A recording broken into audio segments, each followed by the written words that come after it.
Connie.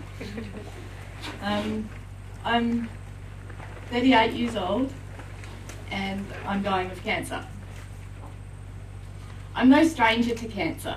I had it when I was 12, when I was 22 and when I was 33. All different cancers, all unrelated, just luck of the draw. People have often asked me what my relationship with cancer is like and how it's shaped who I am. And I say that I have a love-hate relationship with cancer. I absolutely hate cancer, but unfortunately, cancer loves me. My first cancer happened when I was 12 years old. It was a bone tumour in my left leg. And I was diagnosed early and there were effective medical treatments available. So I was able to overcome that cancer against all odds, because a generation before I would have died for sure. But I was really lucky that research had extended and given me an opportunity for cure.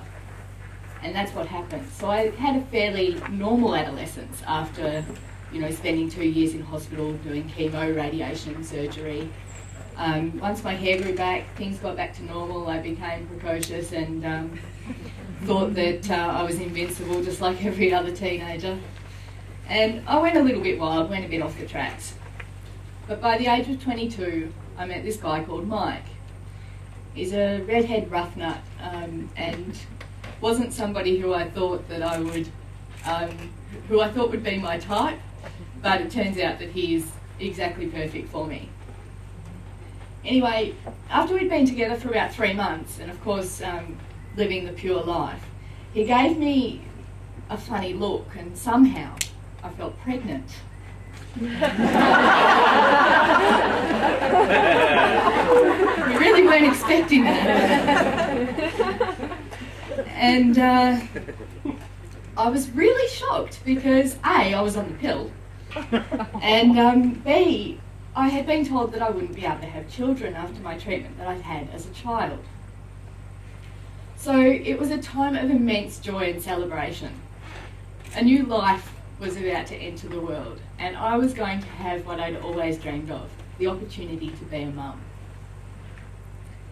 At about 13 weeks, I felt like something was wrong and went to the doctor and got sent off to the hospital and had a scan, and they found that there was no heartbeat.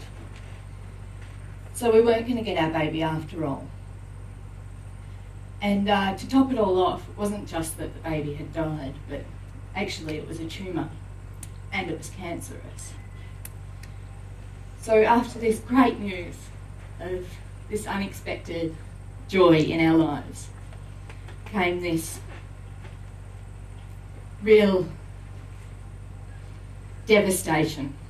And as with every cancer and every illness, it wasn't just me who was affected.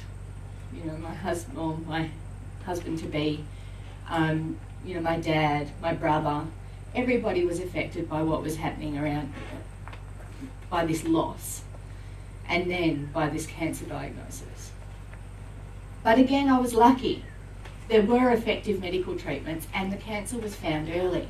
So I was able to overcome this cancer. It was a lot more emotional a journey than the one that I'd had as a child. Kids adapt. Kids are really resilient. We worry about them like crazy at every turn in their lives. But really, we know how resilient they are. And I was no different. I just adapted and just lived through it, and it was fine. But as an adult, it was a very different experience, and having that grief of losing that child at the same time was very difficult. So it was an emotional experience more than a medical one, because really, medically, it was very easily treated. Well, life goes on, and Mike and I bought a church in the country and decided to set up our bookshops, second-hand bookshops.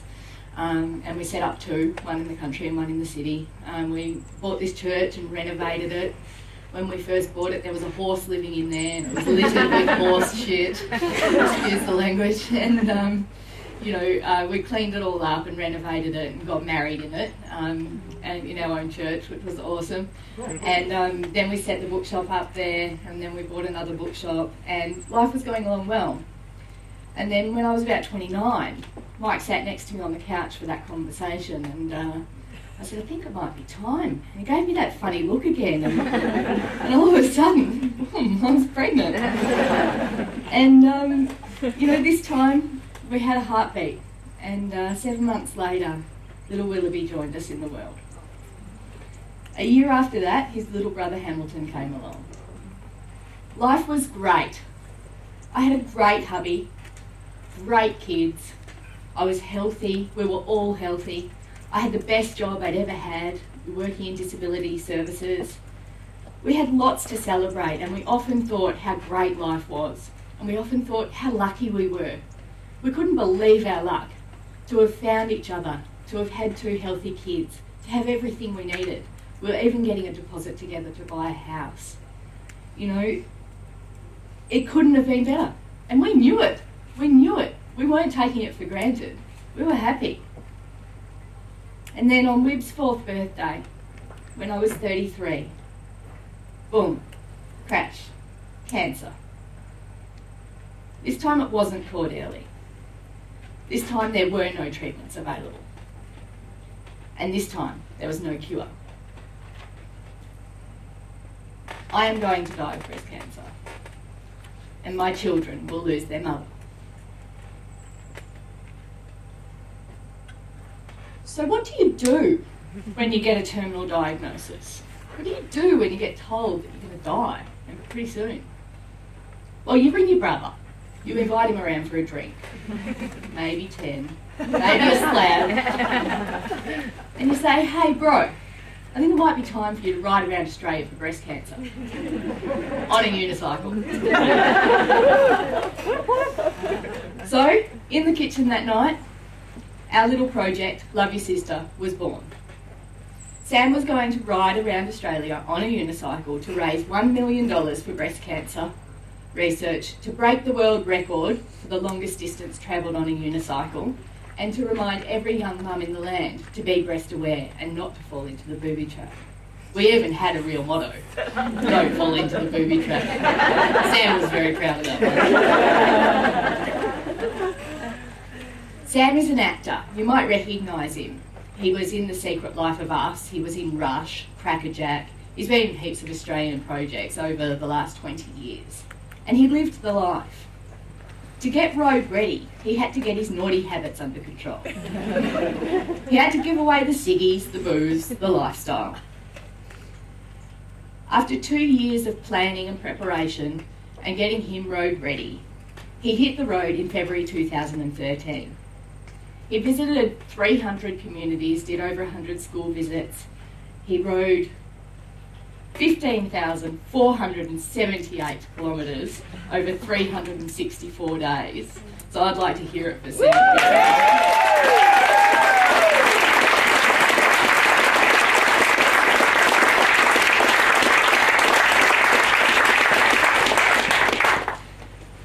We aimed to raise $1 million. Tick. We did that. By the end of the ride, we'd raised $1.4 million. We aimed to remind young mums to be breast aware.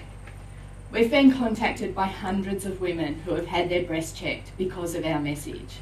Some of them, unfortunately, have been diagnosed with breast cancer, but so far, everybody who's been diagnosed as a result of Love Your Sister has been diagnosed early, and all have a good prognosis.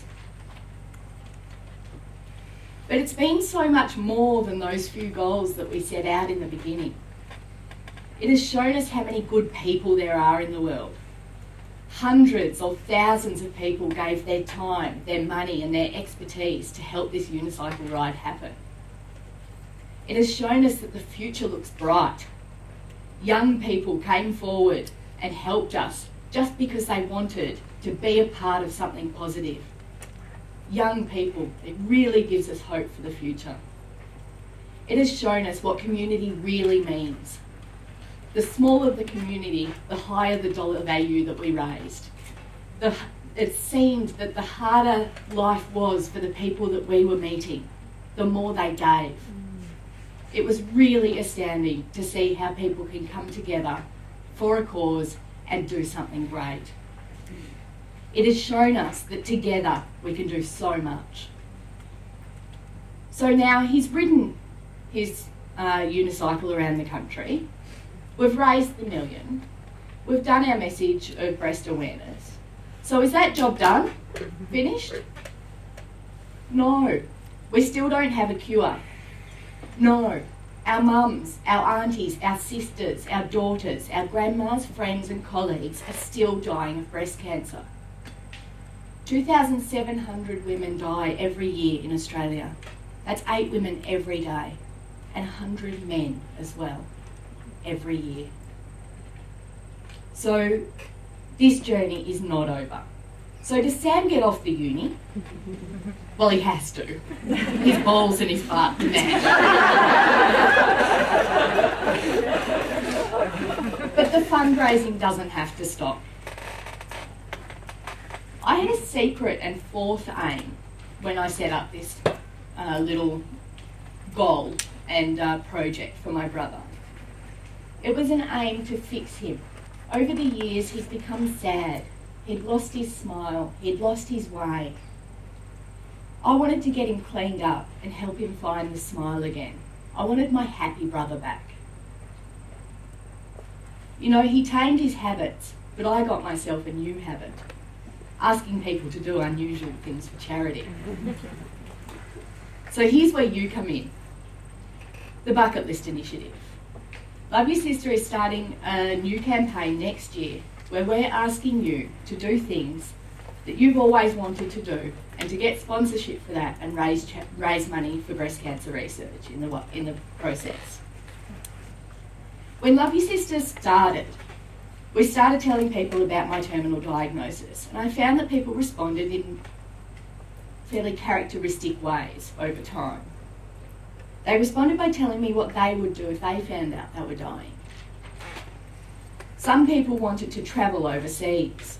Some wanted to do extreme things like skydiving or some other extreme sport. I don't know, skiing with one leg down a slope, who knows. I even had a woman tell me that she would just eat chocolate and nothing else, because she wouldn't worry about it anymore. But the reality of living with a terminal illness is that you're tired, you're sick, you're in pain, you're tied to hospitals. You can't travel overseas because you can't get travel insurance with a terminal diagnosis. Skydiving, I've been, it hurt like hell. And I really wouldn't want to put my fragile bones to that sort of test again. And chocolate, well, it's just too rich. Most of the time I can't eat that sort of food. I can't even choose what I want to eat when I'm dying. So my message is getting told that you're going to die is not the time to start thinking about achieving your goals. By then it's too difficult. Money gets tighter. Medical care isn't cheap, and often you can't work anymore. Pain, sickness, fatigue leave you with little energy to get through each day, let alone achieve your lifetime goals. You need to stay in close proximity to a hospital. This is the furthest I've been from a hospital in 4 years. It's unlike, thank you.